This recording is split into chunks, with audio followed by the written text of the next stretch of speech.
Europe waaye ñu gis depuis li nga xam ne mooy mars 2021 ay manifestations yu métti am ñu fi ñàkk seen liggéey am ñu fi ñàkk seen bakkan waaye tamit ay pertes yu énormes yu nga xam ne gis nañ ko fii ci Sénégal jamono ji wala boog démb ci conseil des ministres ñu adopté fa benn projet de loi comme quoi que dañoo bëgg andi benn loi d'amnistie ci fee yi fi amoon depuis mars 2021 ba 2024 bii ñu nekk loi boobu nga xam ne ñu ngi ko war a yóbbu assemblée nationale.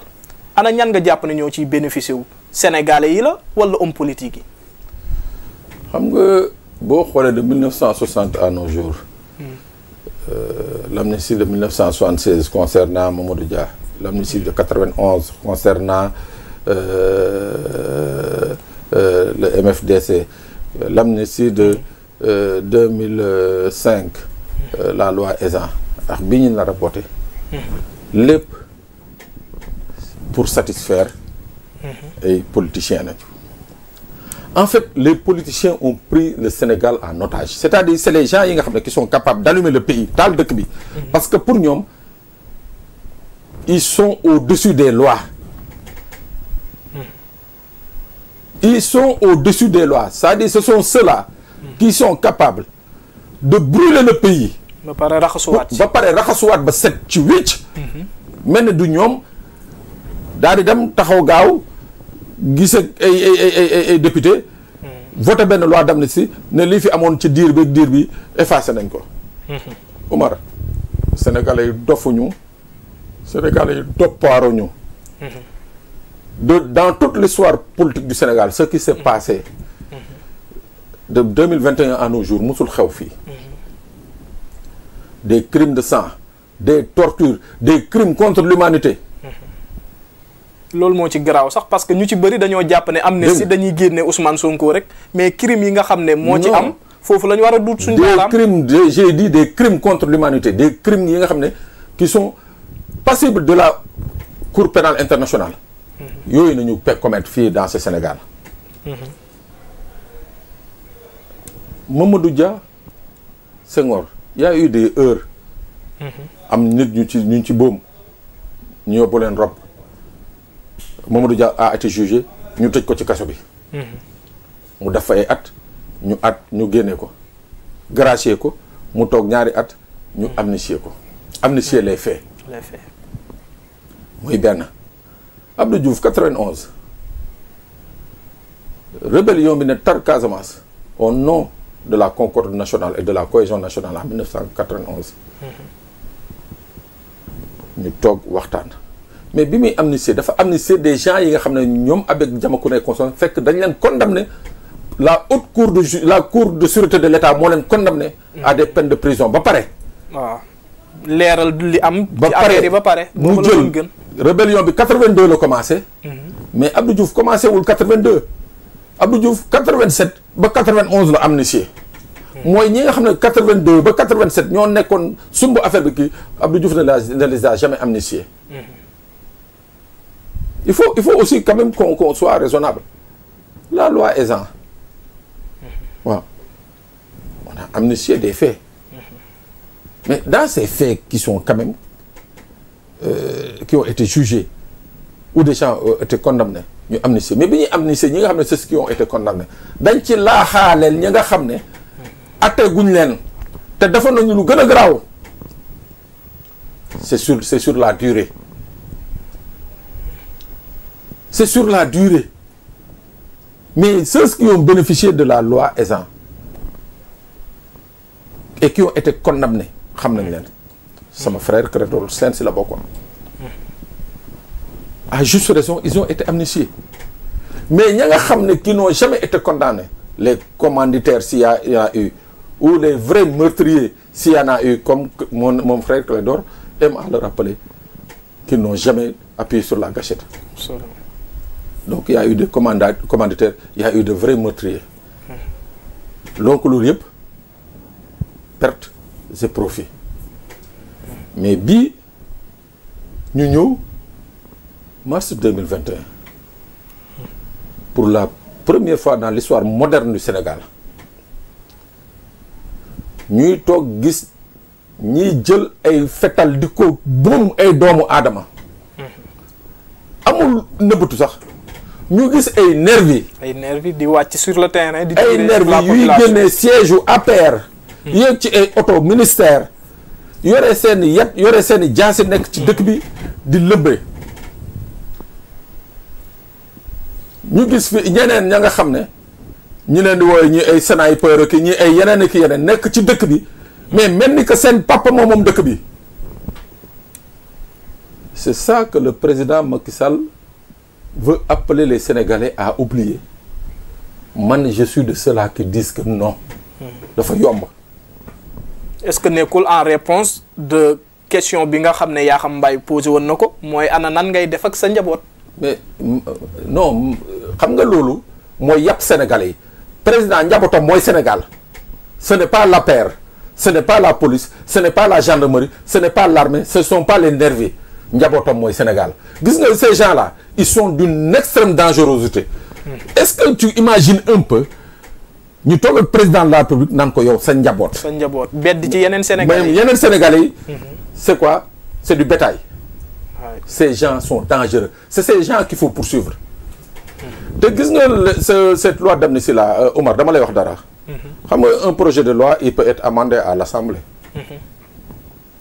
On dit les faits politiques entre 2021 mars 2021 février 2021 février 2024 mooy projet de loi bi. mais bu eggee fekk député yi ñu travaillé leen woo ci benn député rek ne ko bon bu egsee rek yow demandé amendement daa de la non affaire bi de 2012 nañ koy commencé tous les crimes économiques et consorts dañ ko ciy dugal. wala duñ ko voté. Sénégalais yi dofuñu. Le président est en train d'assurer ses arrières, d'assurer l'arrière de ses proches. sa waay fii gis nañ fi ñu ko jege trop. gis leen fii ay Grand Yoff ñu ànd ak ay rappeurs gis leen fii ci ay jàmbagën ñu ànd ak ay mbër di recruter ay nervi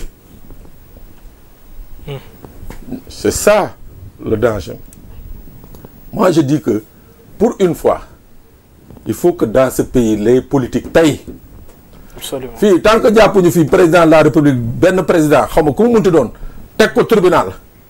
wala ay ministre teg leen tribunal àtte leen pour haute trahison. dina nekk une bonne leçon de morale. non c'est-à-dire bu fi amul mooy que Sénégal ñun dootuñu baaxati ilaa yow mi diini. Ces gens ne peuvent pas continuer de prendre la population en otage, Omar.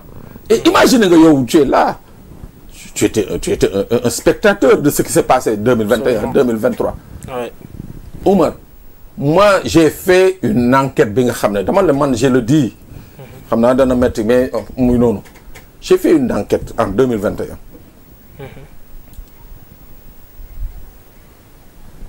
J'ai recensé 77 blessés par balle dans le département de Bignona.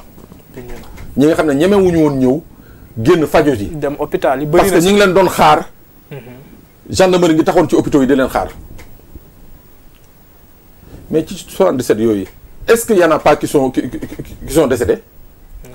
Moi j'en connais yi nga xam ne qui sont devenus handicapés seen loxo yàqu na j'en connais yi nga xam ne seen bët yàqu na et tout ça on dit non on va pardonner au nom de quoi parce que y a des politiciens qui ont décidé de magouiller ou de s'entendre sur le dos des Sénégalais. Je dis ça ne se passera pas comme ça. Ça ne se passera pas comme ça. C'est-à-dire ces députés-là qui vont voter cette loi-là. Il faut que ñu xam ni que ñoom ñëpp ils pourraient être poursuivis pour haute trahison. man question bi may laaj rek mooy suñ demee ba génnee nañ li nga xam ne mooy adoption projet de loi bi war ko yóbbu fële ci assemblée nationale ngir jëmmal ko projet de loi boobu suñ demee ba voté ko mu jàll est-ce que beneen président su ñëwee amaat na li nga xam ne mooy possibilité delluwaat ginnaaw ci loi d'amnistie boobu. Il y a beaucoup d'opinions, beaucoup de par rapport à ça. Mais li ma leer ba leer y a des crimes qu'on appelle imprescriptibles. mooy ba àddina du tukki du fay. mooy ce qu'on appelle les tortures. Et les tortures y en a eu. On a torturé des gens. On a torturé des gens. Les crimes de sang, crimes contre l'humanité am na fi.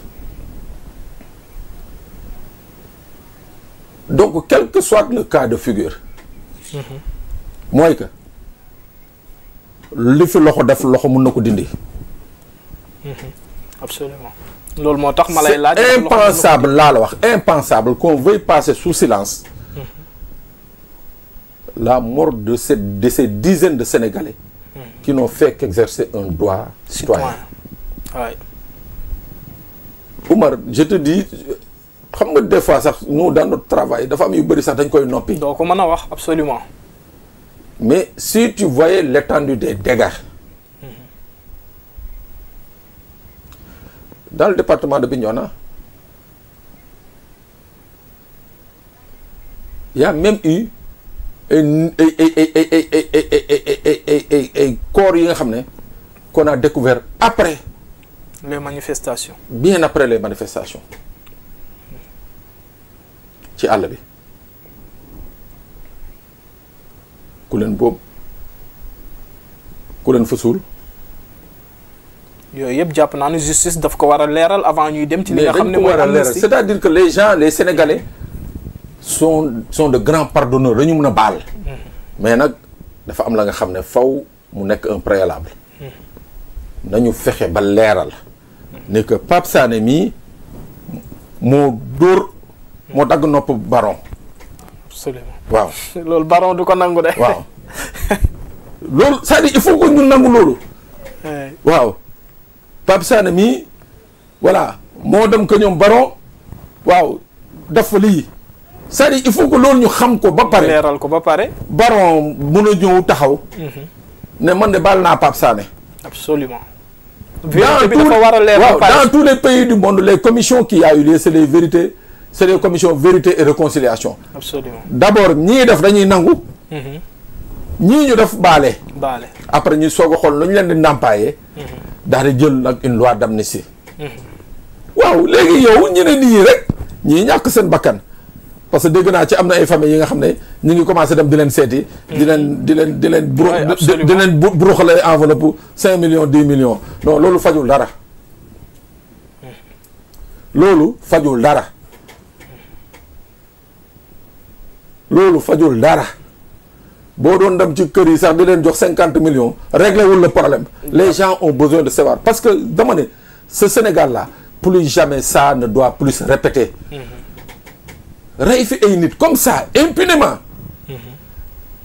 non mais Omar c'est non. mu nekk lu nga xam ne voilà. non man personnellement je le dis man. tout député qui votera cette loi là. d'autant plus que ñoom ay représentants du peuple la. billaahi wallaahi. je jugerai de tous les moyens légaux. fu ñu la mënee toppee à l'étranger ñu toppee la fa. ci wàllum toppe boobu sax. wala boog ci wàllum étranger yooyu ngay wax. ñu gis ne ci manifestation yi am na révélation yuy commencé génn.